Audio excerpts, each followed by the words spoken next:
Hey folks, welcome back to another episode of Roger's Ridiculous Records. Oh, more with the records, huh? Alright. Cheers everybody, hope you're all doing well. These are some interesting times we're living in.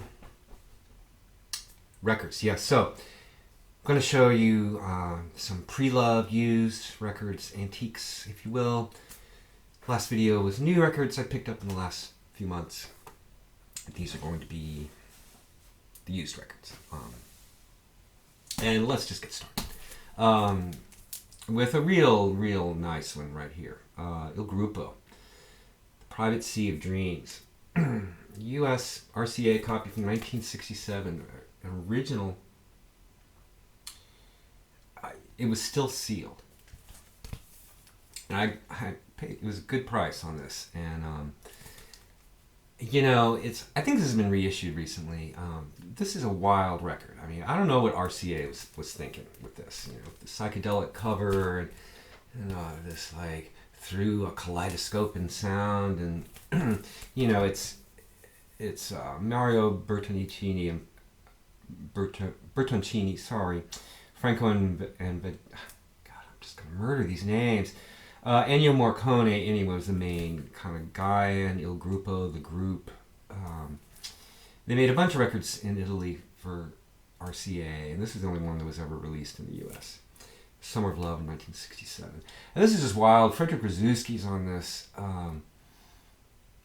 It's funny because AMM's first record, AMM Music, was released on Elektra in 66, I guess. So, I guess these labels thought, oh, those hippies will buy anything. Well, of course they didn't. That's why they're rare. They didn't sell. Anyway, this is great. European free improvisation, very very avant-garde, very free.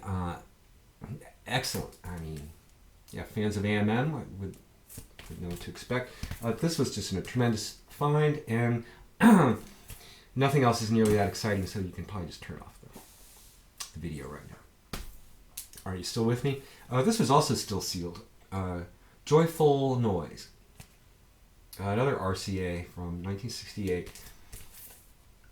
It was hard to find out very much about these guys. It looks a little bit like that Joyride record. At first I was like, is that what this is? And it's like, no, it's a totally different band out of Boston. Maybe Rob Panique's knows something about this band. And this is the only record they ever made, 1968 on RCA. And as far as I can tell, they never really went on to do anything else. And so what does it sound like? Well, it's 1968. It's very Beatles influenced, pop rock with sort of Baroque touches, some strings and horns, and but it's all originals, and it's it's pretty good. It's not great, but it's pretty good. 60s psychedelic pop, kind of fun. This I found some time ago, still sealed. Hawkwind's Do Re Mi Fa Sol La Ti Do. U.S. copy on United Artists. Still sealed, so it's beautiful. Like no ring wear, foil stamping is all in perfect condition. So massive upgrade from the copy I had. What is there to say about Hawkwind? Particularly Lemmy era. This is a great record, but every time I listen to that first song, Brain Bomb or whatever, the drumming is just really bad. He plays these fills and comes around, and he's like, the one comes and goes, and he's still like doing his fill. Whatever. I mean, it's kind of charming in a way that they would leave that kind of stuff in. These days they would just, Pro Tools lets you just snip and tuck and stitch and real easily. But yeah, Hawkwind, classic space rock from 1970 something. Yeah, that was a nice find. All right, now here's a record. I went to Hound Dog Hoover's on Record Store today. He didn't do any of the exclusive stuff, but he was having a 20% off sale. And this record had been sitting there for a while, and the price kept going down, and it looked really interesting, and again, really hard to find any information about this. Everfriend, Sphere of Influence, Private Press, Jazzical. That mustache makes me a little nervous. Bill Rhodes, I guess, is the main guy. But he's like playing, keyboards, and he'd finally come down on the price a little bit, and 20% off. I was like, all right, I'm gonna buy this record, because what I did find was a copy in the U.S. for sale on Discogs for $100, and I did not pay anywhere near $100 for this. And I thought, well, I can flip it if I don't want it. And it just seemed like one of those Chris Cole records where, even if he didn't like the music, it's something he would know something about. And in fact, I posted it on the Fraternal Order page, and yeah, he knew about it. In fact, there's a third one of these. So what is it like? It's not great. It has its moments, but first of all, it's in that kind of electronic prog synth music, that symphonic synth music it's just not my thing. And honestly, it's not that well done. And so, honestly, this is an example of a rare record. It's rare because it's not very good and no one wanted to buy it. And so there's not many copies around.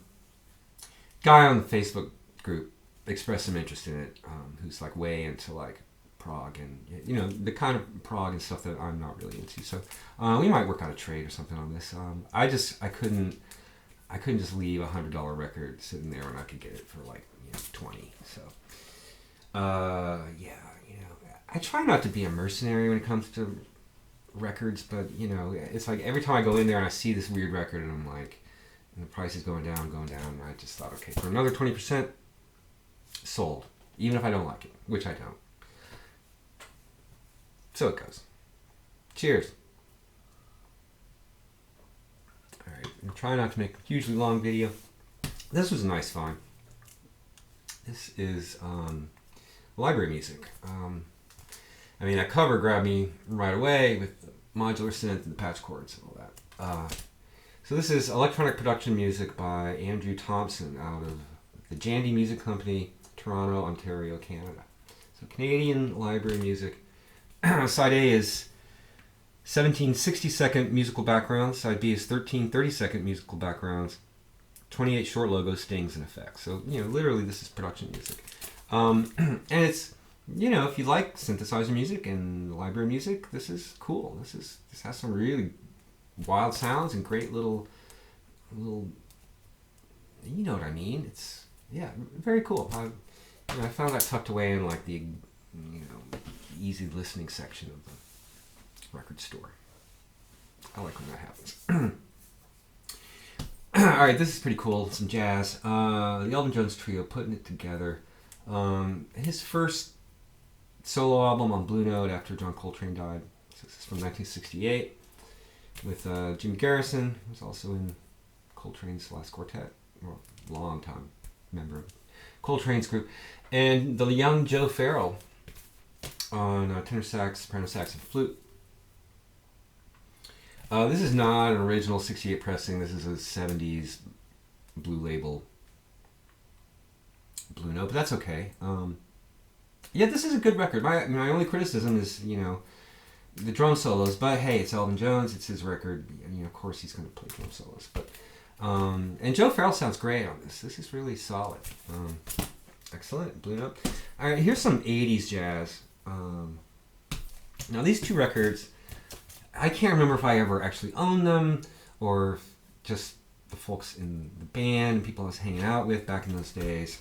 These were hugely important records at the time. Ronald Shannon Jackson's Decoding Society. Here's Man Dance on Antilles Records. This is from 1982. And Barbecue Dog, also on Antilles from 1983. I hadn't heard these in a long time, and it really took me back. Ronald Shannon Jackson, drummer, played with Cecil Taylor, a bunch of people like that. Actually only had a brief tenure with Cecil Taylor, but a fascinating tenure with Cecil Taylor. And his band, Zane Massey on saxophones, Vernon Reed on guitars, Melvin Gibbs on bass, Reverend Bruce Johnson on second bass, Ronald Sam Jackson on drums, of course.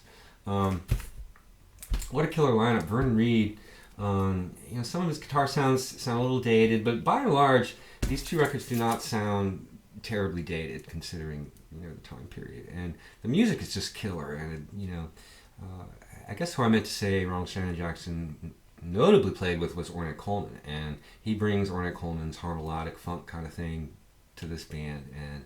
And anyway, the band I played in Boston was very influenced by this music, even if we really couldn't pull it off. So cool to find out. Here's another 80s jazz thing. Tim Burns' second album for Columbia, Fulton Street Mall, from 1987. Now, I've shown Tim Burns albums before, and I have a bunch of CDs. And I have to say, I don't love the sound of his horn. I don't know. It's acerbic in a way that it kind of turns me off. But I respect him as a player and as a composer and as a band leader and as an important figure who's now an elder statesman. And I didn't have this one. He made 2 records for Columbia during that weird period when Columbia, had interesting jazz on its roster. And this is really good. Despite what I might think of his tone or whatever, the band, which includes Hank Roberts on cello, a feisty young Bill Frisell on electric guitar, Alex Klein on percussion, drums. It's a little bit of singing. Nels Klein, Alex's brother, did the layout. And this is not something you see around, but it's cheap. I paid like $3 for it or something, and it's really, really good. Like it's surprisingly, out and kind of aggressive, and I really liked this. And Bill Frisell just doesn't play like this anymore. I mean, because he's really fiery and he's got this really kind of nasty tone, in a good way, a nasty guitar sound. And lots of effects and stuff. Now he's like kind of dull to me, but this was good. And again, not too much of the '80s production. And I guess when people talk about '80s production, this would be like that gated drum sound, that horrible gated drum sound, or like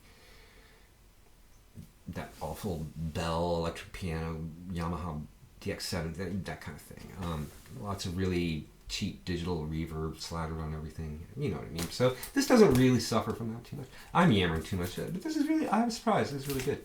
All right, moving on. Another thing I found at Hound Dog Hoover's that had been kind of just sitting there, and I'm like, I'll take a chance on this. Songhai. This is Spanish band Gotama, along with Tumani Diabate on kora and the great Danny Thompson on bass. I mean, it just sounded intriguing. And it's freaking awesome. This is on Hannibal, right? Hannibal. From 1988. So Gotama is like a modern Spanish flamenco kind of music. Acoustic guitar based flamenco music. But updated, And so then you have Tumani Diabate playing kora, this African instrument, and then Danny Thompson, who can play anything on the bass. And I guess they all met at a gig and decided, hey, let's make a record. And they go in and they just knock this out. And holy shit, this sounds amazing. I mean, I got my new turntable and my new cartridge, and this is the kind of record that really shows off how freaking great it sounds, because it's acoustic music, well recorded in a natural sounding space, and it's like they're in the room with you. I mean, again, another audiophile cliche, but holy crap, that it's true, and this just sounds stupendous, And so that was great. That's fun. Here's Stefan Micas, Behind 11 Desserts. It looks like an ECM. It's actually on Wind Records, German Wind Records. I have a bunch of Stefan Micas's later CDs on ECM. So he's an interesting guy. Like plays lots of different instruments. You know, bamboo flutes and hand drums and sarangi and sitar and overdubs them and a little on the new agey kind of thing, but good, but really good. Excellent. And I've gone on for 15 minutes here. Should I just stop? Are you still with me? I'll go quickly because these are, I don't know about these records. All right, so Phil Manzanera's K-Scope, US pressing on Editions EG. It's from 1978. It has its moments. You know, there's like an unfortunate pseudo reggae thing. Which is, all right, Anthony Phillips, Private Parts and Pieces 3. Well, it's Anthony Phillips with Enrique Barro Garcia. So this is very unlike the first two Private Parts and Pieces, which I had, and I saw this. I was like, well, I have to have all three, right? Isn't that what record collectors do? It's like, well, I have the first two. Here's the third one. I hadn't seen it, been looking for it. Here it is, so I bought it. And it's very different. It's mostly just guitar duets, and so it's not that lush or, you know, prog of those other records that I love. This is a little sedate kind of. I don't know. It's okay. All right, here's a couple records. Now here's one that I've seen in the VC, and you know the cover is very striking. This Roger Dean cover. Babe Ruth, First Base. This is a U.S. Harvest copy from 1973. I don't know what to. So it's a British band, but they're like into Babe Ruth, you know, American baseball. And I got their second record, Amar Caballeros. You got the horses. It's like it just seems odd to me. Like, why would a Brit care about baseball? Why would anyone care about baseball? Like Robert Pollard, who was actually a star pitcher in his youth, he calls baseball a 9-man stand around. I mean, it's just bizarre. I mean, don't you guys have cricket? I don't know anything about cricket, but it looks a lot more interesting. I really don't care about sports anyway. So.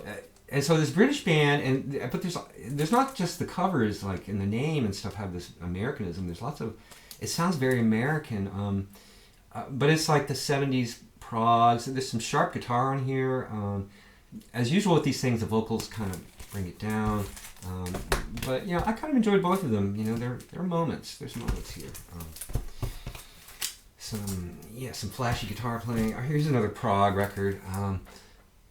Seventh Wave Sci-Fi. Janus. This is a U.S. copy on Janus from what is it from? Late 70s, I think 78, something like that. You know, again, the vocals kind of bring it down, but it has its moments. Some nice instrumental work. I don't know what to say about that one. All right, here's a weird one that I found at Hound Dog Hoover's. Malicorn Almanac on the Hexagon label. I'm going to pull this one out, excuse the noise. So this is a French psychedelic folk band. Kind of along the lines of, it's like a French steel ice band or something. You know, they play like traditional instruments and this was cheap, so I decided to get it. It's a nice gatefold, and it opens up, and it has all this like little booklet that's tipped in,